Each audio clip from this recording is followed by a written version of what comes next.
ಈ ಪ್ರತಿಭಟನೆಯಲ್ಲಿ ಪೊಲೀಸರು ಜನರಿಗೆ ಏನು ಕೊಡಿತಾರೆ? ಸಿಜೆಪಿ ಒಂದು ತಿಂಗಳಿಂದ ನಡೆಸುತ್ತಿರುವಂತಹ ಈ ಒಂದು ಪ್ರತಿಭಟನೆಗೆ ಕಾರಣವೇನು? ಸೋನಂ ವಾಂಗ್ಚುಕ್ ಅವರು ಒಬ್ಬ ವಿಜ್ಞಾನಿ.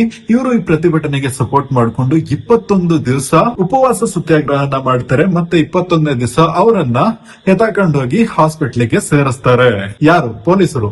ಸೊ ಈ ಒಂದು ಪ್ರತಿಭಟನೆಗೆ ಮುಖ್ಯ ಕಾರಣ ಏನು ಅಂತ ನೋಡೋದಾದ್ರೆ, ನೀಟ್ ಎಕ್ಸಾಮ್ ನ ಕ್ವೆಶ್ಚನ್ ಪೇಪರ್ ಲೀಕ್. ಸೊ ಲಕ್ಷಾಂತರ ಜನ ಸ್ಟೂಡೆಂಟ್ಸ್ ಗಳು, 22 ಲಕ್ಷ ಜನ ಸ್ಟೂಡೆಂಟ್ಸ್ ಗಳು ತುಂಬಾ ಪ್ರಿಪೇರ್ ಎಲ್ಲ ಆಗಿದ್ರು. ಈ ರೀತಿ ಪೋಸ್ಟ್ಪೋನ್ ಅಂತ ಹೇಳಿದ್ದು ಕೂಡ ಎಷ್ಟು ಪ್ರಿಪರೇಷನ್ ಎಲ್ಲ ಮಾಡಿರ್ತಾರೆ, ಎಷ್ಟು ತುಂಬಾ ತೊಂದರೆಗೆಲ್ಲ ಒಳಗಾಗಿರ್ತಾರೆ. ಮತ್ತೆ ಒಂದು ಎಕ್ಸಾಮ್ ಎಲ್ಲ ಬರೀಬೇಕಂತ ಟೆನ್ಷನ್ ಎಲ್ಲ ಆಗಿರುತ್ತಲ್ವಾ. ಅಂಡ್ ಆಲ್ಸೋ ಇದರಲ್ಲಿ ಕೆಲವೊಂದು ಸ್ಟೂಡೆಂಟ್ಸ್ ನ ಜೀವ ಕೂಡ ಹೋಗಿದೆ. ಸೊ ಇದರಲ್ಲಿ ಮೇನ್ ಆಗಿ ನೋಡ್ಬೇಕಂದ್ರೆ ಸಿಸ್ಟಮ್ ಸರಿ ಇಲ್ಲ. ಸೊ ಸಿಸ್ಟಮ್ ಸರಿಯಾಗಿದ್ರೆ ಕ್ವೆಶ್ಚನ್ ಪೇಪರ್ ಲೀಕ್ ಆಗ್ತಿರ್ಲಿಲ್ಲ, ಈ ರೀತಿ ಎಕ್ಸಾಮ್ ಪೋಸ್ಟ್ ಪಾನ್ ಆಗ್ತಿರ್ಲಿಲ್ಲ, ಸ್ಟೂಡೆಂಟ್ಸ್ ಗೆ ತೊಂದರೆ ಆಗ್ತಿರ್ಲಿಲ್ಲ ಅನ್ನೋ ಒಂದು ಕ್ವೆಶ್ಚನ್ ಅನ್ನ ಇಲ್ಲಿ ಇಡ್ತಿದ್ದಾರೆ. ಅಂದ್ರೆ ಈ ಒಂದು ಸಮಸ್ಯೆಗೆ ಕಾರಣವಾಗಿರುವಂತಹ ಎಜುಕೇಶನ್ ಮಿನಿಸ್ಟರ್ ಧರ್ಮೇಂದ್ರ ಪ್ರಧಾನ್ ಅವರು ರಾಜೀನಾಮೆ ಕೊಡಬೇಕು ಅಂತ ಒಂದು ಮೈನ್ ಪಾಯಿಂಟ್ ಅನ್ನ ಇಲ್ಲಿ ಇಡ್ತಿದ್ದಾರೆ. ಮತ್ತೆ ಯಾರು ಸ್ಟೂಡೆಂಟ್ಸ್ ಗಳು ಸೂಸೈಡ್ ಮಾಡ್ಕೊಂಡ್ಬಿಟ್ರು, ಸೊ ಅವರ ಒಂದು ಫ್ಯಾಮಿಲಿಗೆ ಕಾಂಪನ್ಸೇಷನ್ ಅನ್ನ ಕೊಡಬೇಕು. ಸೊ ಈ ರೀತಿ ಎಲ್ಲ ಈ ಒಂದು ಪ್ರತಿಭಟನೆ ಬಂದ್ಬಿಟ್ಟು ಸ್ಟಾರ್ಟ್ ಆಗುತ್ತೆ. ಈ ಒಂದು ಪ್ರತಿಭಟನೆಯನ್ನ ಯಾವುದೇ ಗಲಾಟೆ ಇಲ್ಲದೆ ಶಾಂತ ರೀತಿಯಿಂದ ನಡ್ಸ್ಕೊಂಡು ಹೋಗ್ಬೇಕಂತಾನೆ ಒಂದು ಅಜೆಂಡಾ ಇದ್ದಿದ್ದು. ಮಧ್ಯದಲ್ಲಿ ಗಲಾಟೆ ಆಗಿದ್ದು ಯಾಕೆ? ಇದರ ಮಧ್ಯನೂ ಕೆಲವೊಂದು ಸಮಸ್ಯೆಗಳನ್ನ ಎತ್ತಿ ಹೇಳ್ತಾ ಇದ್ರು. ಅಂದ್ರೆ ನಮ್ಮ ದೇಶದಲ್ಲಿ ಗವರ್ಮೆಂಟ್ ಸ್ಕೂಲ್ ಯಾವ ಕೆಳಮಟ್ಟದಲ್ಲಿದೆ, ಅದನ್ನ ಯಾವ ರೀತಿ ನೋಡ್ಕೊಂತ ಇದಾರೆ, ಎಲ್ಲ ಹಾಳ್ಬಿದ್ದು ಹೋಗ್ತಾ ಇದೆ. ಮತ್ತೆ ಗವರ್ಮೆಂಟ್ ಟೀಚರ್ಸ್ ಕೂಡ ಸರಿಯಾಗಿ ಸಿಗ್ತಾ ಇಲ್ಲ, ಅವ್ರಿಗೆ ಒಳ್ಳೆ ಸಂಬಳ ಕೂಡ ಇಲ್ಲ. ಸೊ ಇದಕ್ಕೆ ಸಪೋರ್ಟ್ ಕೂಡ ಇಲ್ಲ ಗವರ್ಮೆಂಟ್ ಸ್ಕೂಲಿಗೆ ಅಂತ ತುಂಬಾ ಜನ ಹೇಳ್ತಿದ್ದಾರೆ. ಮತ್ತೆ ಪ್ರೈವೇಟ್ ಸ್ಕೂಲ್ ನವರು ದುಡ್ಡಿದ್ದವ್ರು ಮಾತ್ರ ಈ ಕಾಲದಲ್ಲಿ ಚೆನ್ನಾಗಿ ಓದಬಹುದು, ಅವ್ರಿಗೆ ಮಾತ್ರ ಎಲ್ಲ ಸಿಗುತ್ತೆ ಅನ್ನೋದು, ಈ ರೀತಿ ಪಾಯಿಂಟ್ಸ್ ಅನ್ನೆಲ್ಲ ಮಧ್ಯೆ ಎತ್ತಿ ಇಡ್ತಿದ್ದಾರೆ. ಸೊ ಅದು ಕೂಡ ವ್ಯಾಲಿಡ್ ಪಾಯಿಂಟ್ ಅಂತಾನೆ ಹೇಳಬಹುದು. ಸೊ ಎಜುಕೇಶನ್ ಸಿಸ್ಟಮ್ ನ ಸರಿ ಮಾಡೋಕ್ಕೋಸ್ಕರ ಈ ಒಂದು ಪ್ರತಿಭಟನೆ ಬೇರೆ ಬೇರೆ ರೀತಿಯಲ್ಲಿ ಸ್ಟೂಡೆಂಟ್ಸ್ ಮತ್ತೆ ಯೂತ್ಸ್ ಅವ್ರು ಏನೆಲ್ಲ ಪ್ರಾಬ್ಲಮ್ಸ್ ಅನ್ನ ಫೇಸ್ ಮಾಡಿದ್ರು ಅದನ್ನೆಲ್ಲದನ್ನು ಇಲ್ಲಿ ಪಾಯಿಂಟ್ಸ್ ಆಗಿ ಎತ್ತಿಡ್ತಿದ್ದಾರೆ. ಈ ಒಂದು ಪ್ರತಿಭಟನೆಯ ಮಧ್ಯೆ ಕೆಲವು ಪಾಲಿಟಿಷಿಯನ್ಸ್ ಗಳು, ಲೀಡರ್ಸ್ ಗಳು ಮತ್ತೆ ಆಕ್ಟರ್ಸ್ ಗಳು ನಾವು ಕೂಡ ನಿಮಗೆ ಸಪೋರ್ಟ್ ಮಾಡ್ತೀವಿ ಅನ್ನೋ ಒಂದು ನೆಪದಲ್ಲಿ ಬಂದ್ಬಿಟ್ಟು ಅವರಿಗೆ ತಕ್ಕಂತಹ ಬೇಡದಿರುವ ಸ್ಟೇಟ್ಮೆಂಟ್ಸ್ ಅನ್ನೆಲ್ಲ ಹಾಕಿ ಈ ಒಂದು ಪ್ರತಿಭಟನೆಯನ್ನ ರಾಂಗ್ ಆಗಿ ಕೂಡ ಪೋರ್ಟ್ರೇ ಮಾಡಿದ್ದು ಉಂಟು. ಸೊ ಇದಕ್ಕೆ ನಾರ್ಮಲ್ ರೀತಿಯಾದ ಪ್ರತಿಭಟನೆ, ಹೋರಾಟ ಅಂತ ಏನು ಹೇಳೋದಿಲ್ಲ. ಸ್ಟೂಡೆಂಟ್ಸ್ ಅವರಿಗೋಸ್ಕರ ಹೋರಾಟ ಮಾಡ್ತಿದ್ರು, ಮಧ್ಯೆ ಬಂದು ಪಾಲಿಟಿಕ್ಸ್ ಅನ್ನ ತೆಗೆದು ಅವರಿಗೆ ಕೆಟ್ಟ ಹೆಸರು ಕೂಡ ಮಾಡಿದ್ದಾರೆ. ಕೆಲವು ಜನನ್ನ ಹೊಡೆದು ಕೂಡ ಓಡಿಸಿದ್ದಾರೆ ಜನ, ಅಂದ್ರೆ ಸ್ಟೂಡೆಂಟ್ಸ್. ಮತ್ತೆ ಇದರ ಮಧ್ಯ ಮೀಡಿಯಾಗಳು ಕೂಡ ಎಂಟರ್ ಆಗಿದ್ದು ಅಂತವರನ್ನು ಕೂಡ ಜನರು ಆ ಜಾಗದಿಂದ ಓಡಿಸಿದ್ದಾರೆ. ಯಾಕಂದ್ರೆ ಈ ಒಂದು ಪ್ರತಿಭಟನೆ ನಡೀತಿರೋದು ಬೇರೆ ಬೇರೆ ರೀಸನ್ಗೋಸ್ಕರ, ಮತ್ತೆ ನಮ್ಮ ದೇಶವನ್ನ ಹಾಳು ಮಾಡೋಕ್ಕೋಸ್ಕರ ಇವರಿಗೆ ತುಂಬಾ ರೀತಿಯಲ್ಲಿ ಫಂಡಿಂಗ್ ಬಂದಿದೆ. ಅಂದ್ರೆ ಬೇರೆ ದೇಶಗಳಿಂದ, ಪಾಕಿಸ್ತಾನ ಕಡೆಯಿಂದ, ಚೈನಾ ಕಡೆಯಿಂದ ಎಲ್ಲ ಫಂಡಿಂಗ್ ಬಂದಿದೆ. ಸೊ ಅದಕ್ಕೋಸ್ಕರನೇ ಸರ್ಕಾರವನ್ನ ಬೀಳ್ಸೋಕ್ಕೋಸ್ಕರ ಈ ರೀತಿ ಹೋರಾಟವನ್ನ ಮಾಡ್ತಿದ್ದಾರೆ ಅಂತ ಸುಮಾರು ಫೇಕ್ ನ್ಯೂಸ್ ಅನ್ನ ಹಬ್ಬಿಸ್ತಾ ಇದ್ರು, ಅಂತವರನ್ನ ಓಡಿಸಿದ್ದಾರೆ.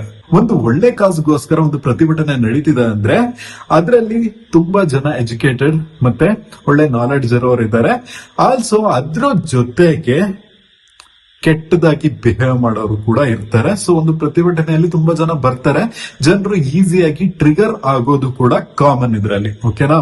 ಸೊ ಇನ್ಫ್ಯಾಕ್ಟ್ ಡೈರೆಕ್ಟ್ ಆಗಿ ಹೇಳೋದಿದ್ರೆ ಕೆಲವೊಬ್ರು ಕಂಟ್ರೋಲ್ಡ್ ಆಗಿರ್ತಾರೆ, ಕೆಲವೊಬ್ಬರಿಗೆ ಕಂಟ್ರೋಲ್ ಇರೋದಿಲ್ಲ. ಸೊ ಒಂದು ಗುಂಪಲ್ಲಿ ಬಂದ್ಬಿಟ್ಟು ಯಾರನ್ನ ಬೇಕಾದ್ರೂ ಈಸಿಯಾಗಿ ಟ್ರಿಗರ್ ಮಾಡಿ ಜಗಳವನ್ನ ಕ್ರಿಯೇಟ್ ಮಾಡಬಹುದು. ಬರೀ ಇಬ್ರು ಕೂಡ ಜಗಳ ಬಂದ್ಬಿಟ್ಟು ಈಸಿಯಾಗಿ ಆಗ್ಬಿಡುತ್ತೆ. ಅಂತದ್ರಲ್ಲಿ ಒಂದು ಗುಂಪಲ್ಲಿರೋ ಜನವನ್ನ ಈಸಿಯಾಗಿ ಟ್ರಿಗರ್ ಮಾಡಿ ಜಗಳಕ್ಕೆ ಕರೀಬಹುದು. ಈ ರೀತಿ ಪ್ರಾಬ್ಲಮ್ಸ್ ಎಲ್ಲ ಅಲ್ಲಿ ನಡೀತಾ ಇದೆ. ಸೊ ಈ ಎಲ್ಲಾ ಪ್ರಾಬ್ಲಮ್ಸ್ ಅನ್ನ ಸಾಕ್ತಾ ಇವರ ಒಂದು ಹೋರಾಟದ ಒಂದು ನಡೆಯನ್ನ ಪಾರ್ಲಿಮೆಂಟ್ ಕಡೆಗೆ ಇಟ್ಟಿದ್ದಾರೆ. ಸೊ ಅಲ್ಲಿಗೆ ರ್ಯಾಲಿ ಇಟ್ಟಿದ್ದಾರೆ. ಅವ್ರು ಬಂದ್ಬಿಟ್ಟು ಒಂದು ಪಾರ್ಲಿಮೆಂಟ್ ರೋಡ್ ಅನ್ನ ದಾಟ್ಕೊಂಡು ಹೋಗ್ಬೇಕು. ಅಲ್ಲಿ ಪೊಲೀಸರೆಲ್ಲ ಬಂದ್ಬಿಟ್ಟು ತಡೆಗೋಡೆಯನ್ನ ಹಾಕಿದ್ರು. ಸೊ ಈ ರೀತಿಯಾದ ಒಂದು ಬ್ಯಾರಿಗೇಟ್ ಅನ್ನ ಹಾಕಿದ್ರು, ಅದನ್ನೆಲ್ಲ ತೆಗೆದು ಮುಂದೆ ಬರ್ತಿದ್ರು, ಮತ್ತೆ ಬ್ಯಾರಿಗೇಟ್ ಅನ್ನ ಹಾಕ್ತಿದ್ರು, ಅದಕ್ಕೆ ವೆಲ್ಡಿಂಗ್ ಎಲ್ಲ ಮಾಡ್ತಿದ್ರು ಪೊಲೀಸರು. ಸೊ ಈ ರೀತಿ ಎಲ್ಲ ಮಾಡ್ತಿದ್ದಾಗ ಆ ಒಂದು ಪ್ರತಿಭಟನೆಕಾರರ ಮೇನ್ ಉದ್ದೇಶ ಏನಿತ್ತಂದ್ರೆ, ಯಾರೇ ಸ್ಟಾಪ್ ಮಾಡ್ಲಿ ನಾವಂತೂ ಕ್ಯಾರ್ ಮಾಡಲ್ಲ, ಪಾರ್ಲಿಮೆಂಟ್ ಕಡೆಗೆ ನಾವಂತೂ ಹೋರಾಟವನ್ನ ಮಾಡ್ಕೊಂಡು ರ್ಯಾಲಿಯನ್ನ ಮಾಡ್ತೀವಿ ಅಂತ. ಬಟ್ ಪೊಲೀಸರದ್ದು ಏನಪ್ಪಾ ರೂಲ್ಸ್ ಅಂದ್ರೆ, ಈ ಒಂದು ಜಾಗದಲ್ಲಿ ನಿಮಗೆ ಪ್ರತಿಭಟನೆ ಮಾಡಕ್ಕೆ ಅವಕಾಶ ಕೊಟ್ಟಿಲ್ಲ, ನಾವು ಪರ್ಮಿಷನ್ ಕೊಟ್ಟಿಲ್ಲ, ಈ ಒಂದು ಜಾಗನ ದಾಟ್ಕೊಂಬಂದ್ರೆ ನಾವು ಅದನ್ನ ಇಲ್ಲಿಗಲ್ ಅಂತ ಕನ್ಸಿಡರ್ ಮಾಡಿ ನಿಮ್ಮ ಮೇಲೆ ಕ್ರಮವನ್ನ ಕೈಗೊಳ್ತೀವಿ ಅಂತ ಎಚ್ಚರಿಕೆ ಎಲ್ಲ ಕೊಟ್ರು. ಆದ್ರೂ ಯಾರು ಕೇಳಲಿಲ್ಲ. ಎಲ್ಲ ತಡೆಗೋಡೆನೆಲ್ಲ ಬೀಳ್ಸಿ ಹೊಡೆದಾಕಿ ಹತ್ಕೊಂಡ್ ಬಂದ್ರು. ಅದಕ್ಕೋಸ್ಕರ ಲಾಠಿ ಚಾರ್ಜು, ಸ್ಮೋಕ್ ಬಾಂಬು ಇದನ್ನೆಲ್ಲ ಹಾಕಿದ್ರು. ಓಕೆ, ಸೊ ಗೌರ್ಮೆಂಟ್ ಕಡೆಯಿಂದ ನಾವು ಕಾರ್ಯಾಚರಣೆ ಮಾಡ್ತಿದೀವಿ, ನೋಡೋಣ ಆ ರೀತಿ ಅಷ್ಟೇ ಹೇಳ್ತಿರೋದು. ಇನ್ನು ಯಾವುದೇ ರೀತಿಯ ಸ್ಪಷ್ಟವಾದ ಆನ್ಸರ್ ಅನ್ನು ಕೊಟ್ಟಿಲ್ಲ. ರೋಡಿಗೆ ಇಳಿದು ಯಾವುದೇ ರೀತಿಯ ಆನ್ಸರ್ ಅನ್ನ ಕೊಟ್ಟಿಲ್ಲ. ಅವ್ರ ಪ್ರತಿಭಟನೆ ಕಂಟಿನ್ಯೂ ಆಗ್ತಾ ಇದೆ. ಸೊ ಇದಿಷ್ಟು ಸದ್ಯಕ್ಕೆ ನಡೀತಾ ಇದೆ. ಮತ್ತೆ 21 ದಿವಸ ಉಪವಾಸ ಇದ್ಬಿಟ್ಟು ಅವರನ್ನ ಎತ್ತಾಕೊಂಡು ಹೋದ್ರಲ್ಲ, ಅದು ಪೊಲೀಸ್ನವರು ತಗೊಂಡೋಗಿ ಹಾಸ್ಪಿಟ್ಲಿಗೆ ಸೇರಿಸಿದ್ದಾರೆ. ಅವ್ರು ಅಲ್ಲೂ ಕೂಡ ಅದನ್ನ ಹೇಳ್ತಿರೋದು, ನಾನು ಉಪವಾಸನ ಬಿಡ್ತೀನಿ, ಆದ್ರೆ ಒಂದು ಕಂಡೀಷನ್, ಸ್ಟೂಡೆಂಟ್ಸ್ ಗಳಿಗೆ ಒಳ್ಳೇದಾಗುತ್ತೆ ಅಂತ ಒಂದು ಅಶ್ಯೂರೆನ್ಸ್ ಕೊಟ್ಟುಬಿಡಿ, ನಾನು ಉಪವಾಸವನ್ನ ಬಿಟ್ಬಿಡ್ತೀನಿ. ಯಾಕಂದ್ರೆ ಮುಂದಿನ ಭವಿಷ್ಯದ ಒಂದು ಒಳ್ಳೆತನಕ್ಕೋಸ್ಕರ ಒಂದು ನಿರ್ಧಾರವನ್ನ ತೆಗೀರಿ ಅಂತ ಅವರೊಂದು ರಿಕ್ವೆಸ್ಟ್ ಇದೆ ಅಷ್ಟೇ.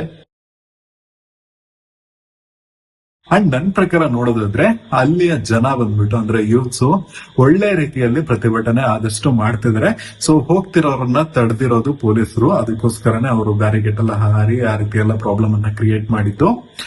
ಸೊ ಅಷ್ಟೇ. ಅಂತ ದೊಡ್ಡದಾಗಿ ಟ್ವಿಸ್ಟ್ ಮಾಡಿ, ಎಕ್ಸಾಜರೇಟ್ ಮಾಡಿ, ಇಮೇಜಸ್ ಗಳನ್ನ ಕ್ರಿಯೇಟ್ ಮಾಡಿ ಅವ್ರದ್ದು ತಪ್ಪಿದೆ ಇವ್ರದ್ದು ತಪ್ಪಿದೆ ಅಂತ ಹೇಳುವಂತ ಅವಶ್ಯಕತೆ ಏನೂ ಇಲ್ಲ.